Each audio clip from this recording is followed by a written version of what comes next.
ဒီဘက်ပေးရမှာဘန်ကောက်မှာရှိတဲ့ luxury and air ပေါင်းစပ်ထားတဲ့ elevator place ကိုခေါ်သွားပြမယ်တကယ်ကိုစင်ငင်ပစ္စည်းတွေနဲ့လူပညာကိုပေါင်းစပ်ထားတာမို့ luxury and air ကြားရတဲ့တွက်ဆိုရင်တော့ဝင်သွားလိုက်တာနဲ့ခြားဘာတစ်ခုရောက်သွားတယ်လို့မျိုး vibe ကိုရစီတယ်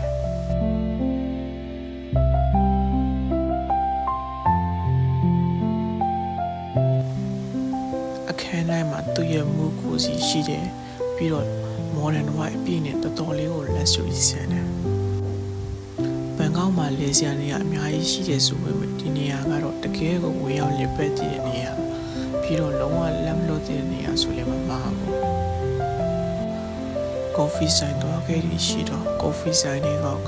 တောက်စီရာတွေကစ exhibition ရဲ့တစ်စိတ်တစ်ပိုင်းလို့ခန်းစားစီရတယ်ကျွန်တော်ကတော့မဝင်ခဲ့ပါဘူး